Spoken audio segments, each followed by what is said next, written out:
Hey there, and welcome back to GenXGrownUp. I'm George, and this is Bit by Bit.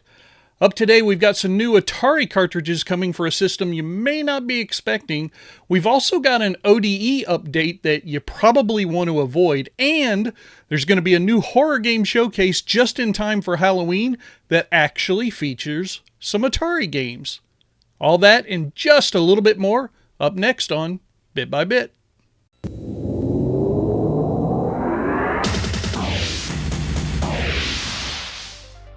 Okay, as promised from somebody over at GamingTrend.com, ModRetro is releasing a 3-pack of Atari games for the Game Boy, and specifically their Chromatic device that they have just recently announced. I believe John actually already has one of these systems in hand because they sent it out to us. Thank you guys over at ModRetro. We appreciate that.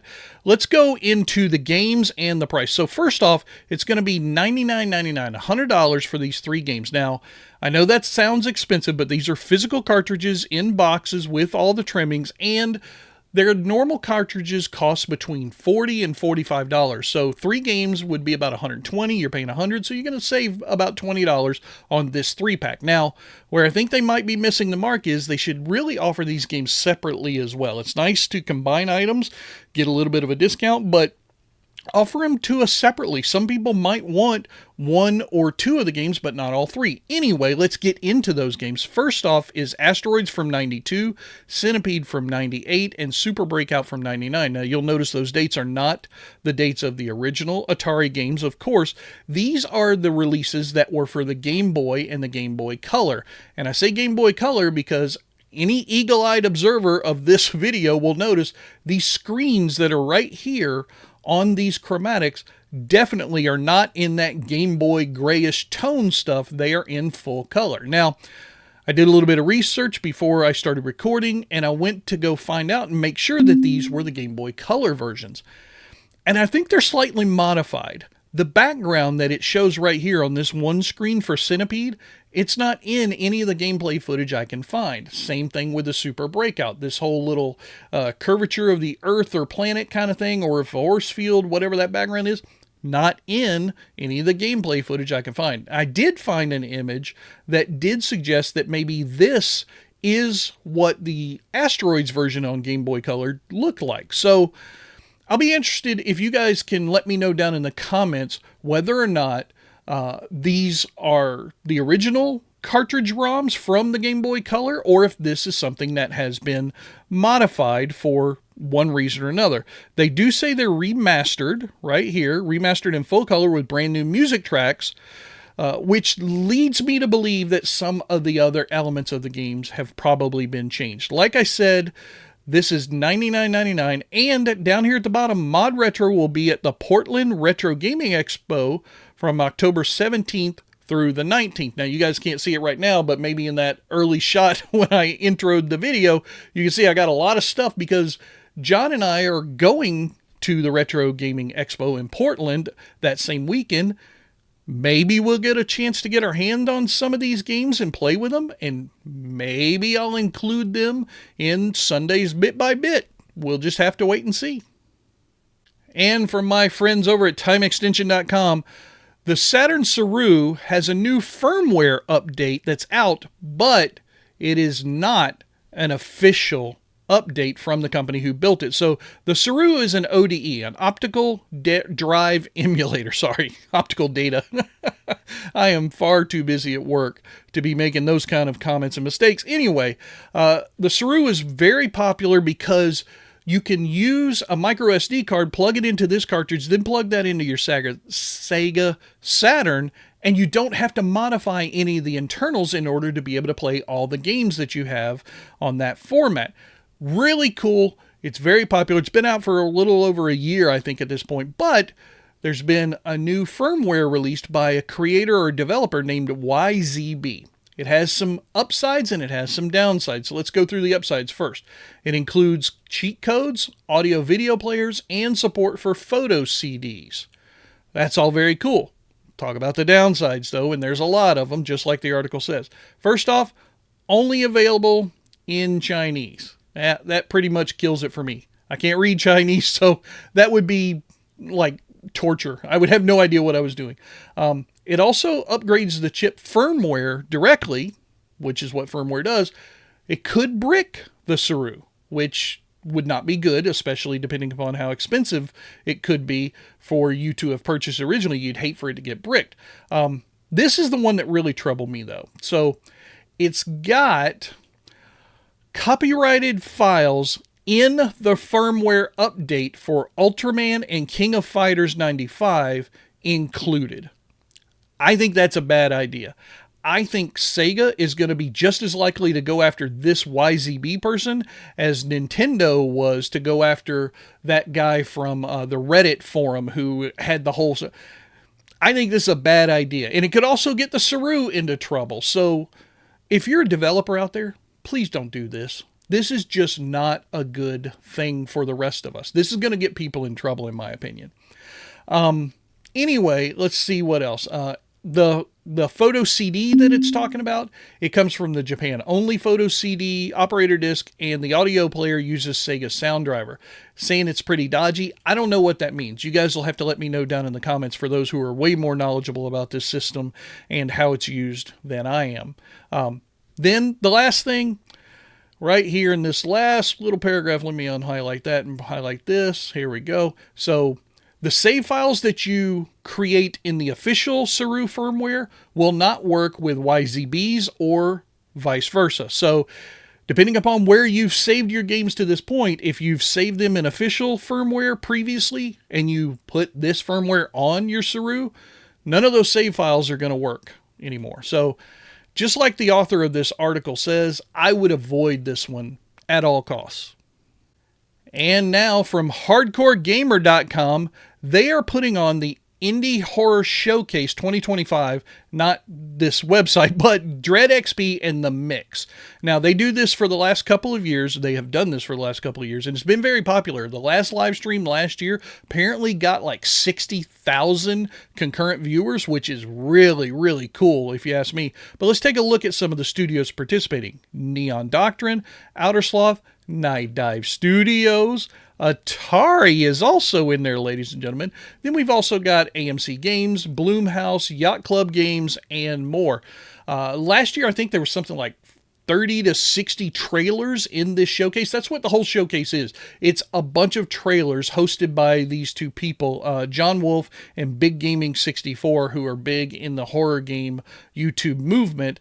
Let's see what to expect. It's going to be at 10 a.m. on October the 23rd, which is why I waited till now. This article came out about a month ago, or like 2 or 3 weeks ago, but I wanted to wait till now so it would be a little bit more relevant to you in your planning for what you might do on not tomorrow, but October 23rd, the next Thursday, starting at 10 a.m. Pacific or 1 p.m. Eastern, 6 p.m. in the United Kingdom, 7 p.m. in Central Europe. So anybody who's in any of those different countries, that gives you an idea of when to log in and watch from their YouTube channel. Let's take a look. There have been a couple of the games that are speculated on that they'll probably be showcased. Mina the Howler looks like it'll be up there. And Yacht Club Games is likely going to show off Mina the... Oh, yeah. Sorry, same one, Mina the Howler. There's another Mina that's down here. You'll see Bloomhouse, going to show Chrysalis Theater of Idols and Sleep Awake. And let's see, down here, yeah, Outer Sloth, there we are. I was like, what? There's another Mina. Am I Mina? So I don't know if those games are related or not, just coincidence that they have the same name maybe, or maybe those two people publishing houses know each other. I don't know.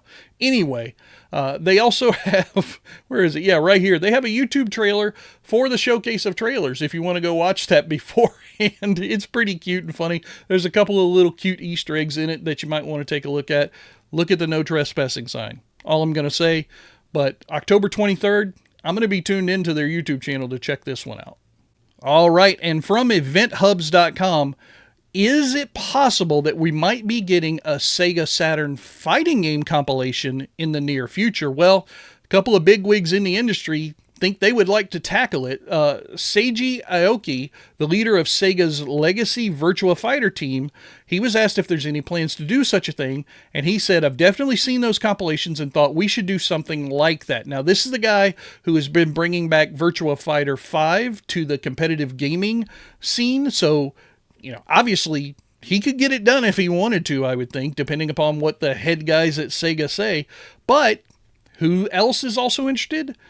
Digital Eclipse's Stephen Frost. He's the head of production at Digital Eclipse, and we know him very well. He did the Street Fighter 30th Anniversary Collection, the Mortal Kombat Legacy Collection. This guy has got his hands in the Digital Eclipse offerings, which we love here at GenXGrownUp. You guys have seen us talk about them, show them off in live streams, give away keys to them all the time. We love what Digital Eclipse does with their collections.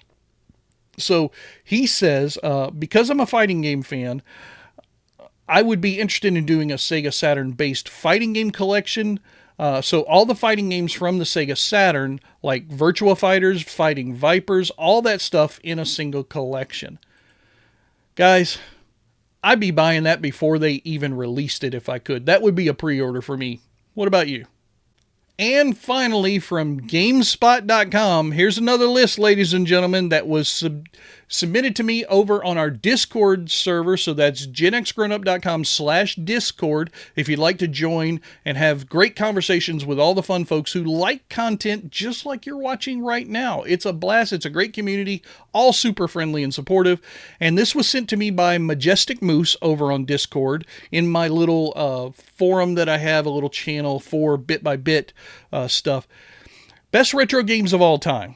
All right. First of all, you can tell from this graphic, I'm pretty sure this is going to be console-based, not arcade, probably not even PC. It looks to be console-based. I mean, you know, we've got Mario here, and we got, what the hell's his name from Legend of Zelda? Link. Damn. Anyway, we've got some stuff here. Let's just take a look at this list. So, let's see how classic rock. You guys know I don't look at the list ahead of time. I wait until we're watching this video, and then I watch it, and you guys see my first reaction. Smashing Pumpkins, Jimi Hendrix. Fact that best retro games of all time now has to include PlayStation 2 and Xbox is existentially frightening. I'll agree with that. Ultimately, a testament to just how much games of the present owe to the trailblazers who finally had 3D toys to play with, still turned out masterpieces. Okay. All right, so NES, Genesis, Atari, yeah, this is going to be console-based, I'm pretty sure. Okay, yeah. The best place to start on every single major console. All right, let's see if I get upset or not. What's the first one? Super Breakout on the Atari. This has got to be for the 2600. Let's see. Yep, Breakout on the 2600 is the winner, almost by default. Ooh, I love me some 2600, and there's very few games on there that I don't enjoy to one degree or another, but Super Breakout being the best on that console, no love for Yars, no love for adventure. What about Pitfall? Oh, I don't think I agree with that. It's hard for me to say no to a 2600 game, but I don't think I can agree that that's the best one on that console. Let's keep going. All right, here's from the image, Super Mario Bros. 3 on the NES. Now, wouldn't you have started people off with Super Mario Brothers instead of Mario Brothers 3 on the NES? I mean, it was I think probably had the most sales of any game on that system. I would have done that. Let's see. In fact, Mario 3 just feels fresh and intricate, and vast as the date is released. Okay, maybe, I guess. I don't know. I think I would have gone with Mario Brothers instead. Phantasy Star on the Sega Master System. I didn't have a Sega Master System, I don't believe. Don't remember playing Phantasy Star. You guys let me know in the comments down below if this one's a good pick. Air Zonk on the TurboGrafx 16. Again, another one you guys will have to let me know about. Let's keep going. Phantasy Star 4 on the Genesis. Was Sonic on the Genesis, right? Why would you not put Sonic in this spot? Let's see. Genesis, absolute breaking point from the heavy reliance on manga-style panel storytelling. So, yeah, it was a big, ambitious game, but does that necessarily make it the best? Okay, let's keep going. Sega CD Snatcher. Never heard of it. You guys let me know. Virtua Fighter. Okay, I love me some Virtua Fighter on the 32X. Okay. Yeah. I don't know that system well enough to say, but I love Virtua Fighter, so I'm not going to get mad at that one on the list. Final Fantasy VI on the Super Nintendo. I didn't have a Super Nintendo. Boy, I'm just out of my element, guys. I apologize, but you guys are going to have to really educate me in the comments down below. Let's see, Castlevania on the PS1, again, another system I didn't have. I kind of went from the 2600 to PCs for a long time, and then really didn't get back into console gaming until the Xbox 360. So this list is not going to have a lot on it that I'm going to know. But Castlevania, love all the Castlevania stuff. You guys, is Symphony of the Night a good game? Is it the best on the PS1? I've never heard about it before, so seems surprising. I've heard of other PS1 games, but okay, let's keep going. Saturn, the Panzer Dragoon Saga. Okay, again, no Sonic mentions. Let's keep going. Nintendo 64, Legend of Zelda. Which one did GoldenEye come out for? Was that the Cube or the 64? Would have thought, but Legend of Zelda, good solid gaming franchise, so I can't get too mad at that. All right, well, you guys wanted me to blow up. Here we go. Bullshit. Jet Set Radio on the Dreamcast? No. Shenmue, absolutely best game ever on the Dreamcast. I don't care what they say in this article. Nope. I don't care. Tony Hawk, no, I don't care. No way that this is better than Shenmue. Shenmue got like three, got like 2 sequels. There were 3 of them. I'm not saying the other ones were all that great or anything, but the first one blew my mind on the Dreamcast. Still have it. Still have my original Dreamcast just because of that game. No. Okay, let's go. PlayStation 2, Shadow of the Colossus. I didn't have a PS2, as I've already said. Xbox. I got the Xbox 360. Psychonauts. I would have thought there would have been some other stuff out there for the Xbox that would have been more popular. Let's see. GameCube, Legend of Zelda again for another Nintendo. I know Legend of Zelda is very popular on the Nintendo platform, but I would have thought GoldenEye would have been in one of those places. I don't remember which one it came out for. Anyway, if I'm way off base, you guys let me know down in the comments below. But I think that's going to do it for this episode. So, here we go. All right, sorry that took so long, but I'm happy that you stayed around all the way to the end. I appreciate you watching. Thank you so much. Don't forget to like, share, and subscribe if you haven't already. We do appreciate you, and I'll talk to you again next time. Bye-bye. That's going to do it for the news making headlines in the gaming world right now. I am George, and if you want to see more, hit that subscribe button, and I'll keep on bringing you the news bit by bit.